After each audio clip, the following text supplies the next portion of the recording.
Những cơn gió mùa đông buốt giá đã tràn qua thành phố, biến những con phố nhộn nhịp thành những con hẻm vắng vẻ. Tôi và thằng bạn Alex đang run rẩy, khao khát hơi ấm và sự thoải mái. Bụng chúng tôi kêu lên phản đối khi không khí lạnh lẽo gặm nhấm xương cốt chúng tôi. Đó là lúc chúng tôi quyết định chọn lẩu, một món ăn quá hợp lý cho những ngày lạnh giá. Sau một hồi tìm kiếm, chúng tôi tình cờ tìm thấy một quán lẩu có hình dáng kỳ dị nằm ẩn mình trong một góc phố thiếu ánh sáng. Tấm biển được trang trí bằng những chiếc đèn lồng đỏ nhấp nháy, đung đưa một cách kỳ lạ trong làn gió lạnh. Sự tò mò đã vượt qua mọi sự dè dặt của chúng tôi và chúng tôi đẩy cửa bước vào. Ngay khi đi vào trong cửa hàng, cơ thể chúng tôi đã được sưởi ấm. Đó thực sự là cảm giác tuyệt vời. Một sự pha trộn nhẹ nhàng của gia vị thơm và nước dùng sôi tràn ngập không khí. Không gian ấm cúng mời gọi hết nấc khiến chúng tôi nhanh chóng quyết định ăn ở nhà hàng này, rồi tiến tới ngồi vào một chiếc bàn tròn nhỏ. Nhà hàng được chiếu sáng lờ mờ với tiếng nói chuyện thì thầm vang vọng khắp không gian. Khi chúng tôi ổn định chỗ ngồi, một người phục vụ đến gần chúng tôi, mặc trang phục màu đen và đỏ của thời xưa, trông hơi lạ mắt. Đôi mắt anh ta mang đến một ánh nhìn mãnh liệt và đôi môi anh ta cong lên thành một nụ cười bí ẩn. Chào mừng đến với chiếc nồi vĩnh cửu, anh ta nói, giọng thì thầm trầm thấp khiến chúng tôi rùng mình. Trước khi bắt đầu, các bạn phải tuân thủ các quy tắc của chúng tôi. Khi chúng tôi chào nhau những cái nhìn sửng sốt, chờ đợi một danh sách các hướng dẫn tiêu chuẩn về bữa ăn. Thay vào đó, người phục vụ đưa cho chúng tôi một tờ giấy da cũ với những hướng dẫn kỳ dị, khó hiểu. Quy tắc 1, không nói ra cái tên còn đọng lại trong hơi nước.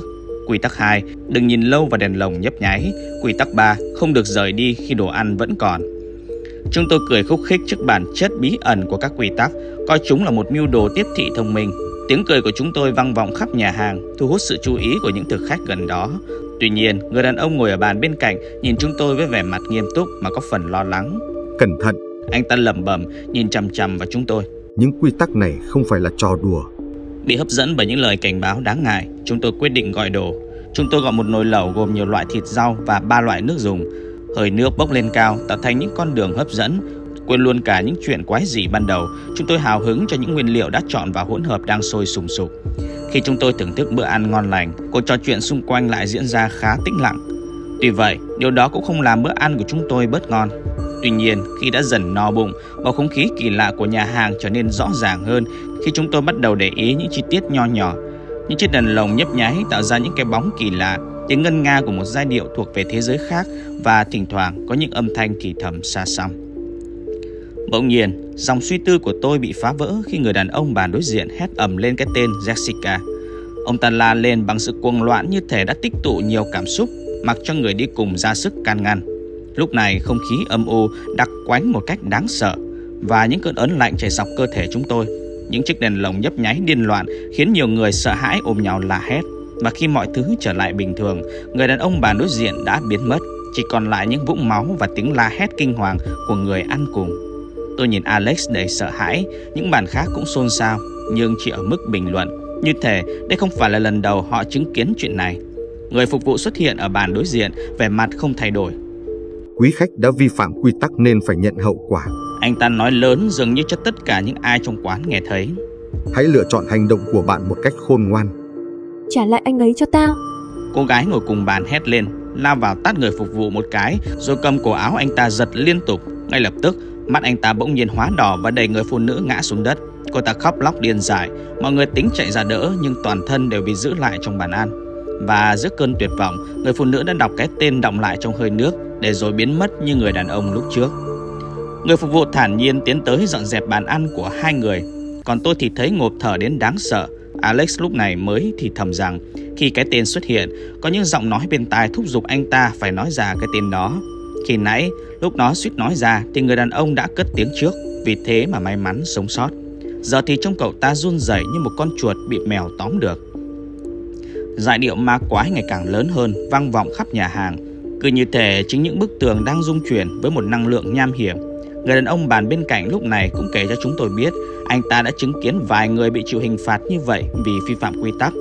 Anh ta bảo rằng khoảng 30 phút trước, một người đàn ông cứ nhìn chằm chằm vào những chiếc đèn lồng nhấp nháy, và sau đó những cái bóng đen xì đã lao tới, nhấn chìm anh ta trong cái nồi nước sôi sùng sục cùng những tiếng hét kinh hoàng.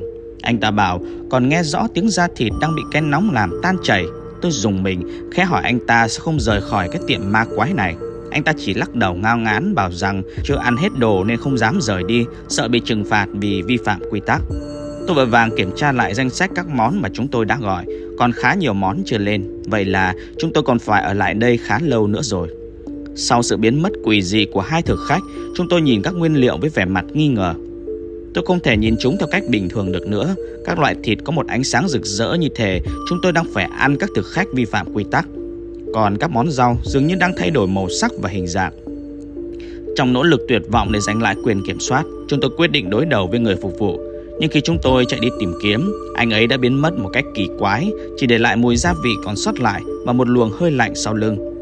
Khi những chiếc đèn lồng nhấp nháy một lần nữa, giai điệu ma quái đạt đến đỉnh cao, nhấn chìm những nỗ lực trò chuyện yếu ớt của những thực khách còn lại. Bầu không khí trở nên ngột ngạt, đáng sợ hơn trước rất nhiều. Đột nhiên, nồi nước dùng biến thành một vòng xoáy bóng tối. Những cái đầu lâu nổi lên la hét, kêu gào chúng tôi hãy đi theo họ. Những cái bóng nhảy múa trên các bức tường, gào thét một cách điên loạn, đe dọa chúng tôi hãy trở về bàn ăn trước khi bị trừng phạt. Hương thơm mời gọi một thời trở nên thối rữa, tấn công các giác quan của chúng tôi bằng mùi hôi thối, mục nát. Những con giòi bò lồm ngồm quanh các đĩa ăn khiến những người còn lại la hét trong kinh hoàng. Rõ ràng là chúng tôi phải thoát khỏi giới hạn của cửa hàng lẩu quỷ dị này trước khi nó tiêu diệt chúng tôi hoàn toàn. Những thực khách còn lại khuôn mặt đầy sợ hãi, rúc vào nhau trong im lặng, cầu xin sự cứu rỗi. Trong giây phút vô cùng kinh hãi, tôi và Alex đã đưa ra quyết định bỏ trốn khỏi cửa hàng.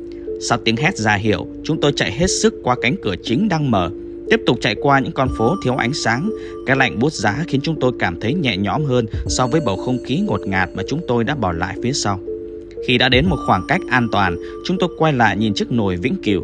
Trước sự hoài nghi của chúng tôi, nhà hàng đã biến mất không một dấu vết, chỉ để lại một con phố trống trải. Ánh sáng kỳ lạ của những chiếc đèn lồng đọng lại trong ký ức của chúng tôi, một lời nhắc nhở để ám ảnh về trải nghiệm siêu thực mà chúng tôi vừa trải qua. Trải nghiệm đáng sợ ở quán lẩu khiến tôi cứ nằm trằn trọc mãi trên giường không sao ngủ được. Tôi vừa lấy điện thoại gọi điện cho Alex để tâm sự. Nhưng khi nó nhấc máy, tôi kinh hoàng khi thấy nó đang ở cạnh một nồi lẩu, liên tiếp bị những cái bóng quỷ dị nhét đồ ăn hư hỏng vào miệng. Nó nhìn tôi, đôi mắt vô hồn đáng sợ. Sao mày bỏ tao? Tôi bàng hoàng nhận ra, trong lúc sợ hãi, tôi đã bỏ chạy mà không để ý Alex đã bị người phục vụ giữ lại. Tôi vội vàng tắt máy, nhưng khi ánh sáng của điện thoại vừa biến mất, ánh sáng của những chiếc đèn lồng đã sáng rực khắp phòng kèm theo âm thanh quỷ dị. Khi tôi chưa kịp phản ứng, hàng loạt bàn tay từ đâu xuất hiện, giữ chặt lấy cơ thể tôi. Một đôi mắt đỏ rực xuất hiện giữa bóng tối, cất lên cái giọng quen thuộc của người phục vụ. Quý khách đã vi phạm quy tắc khi bỏ dở đồ ăn.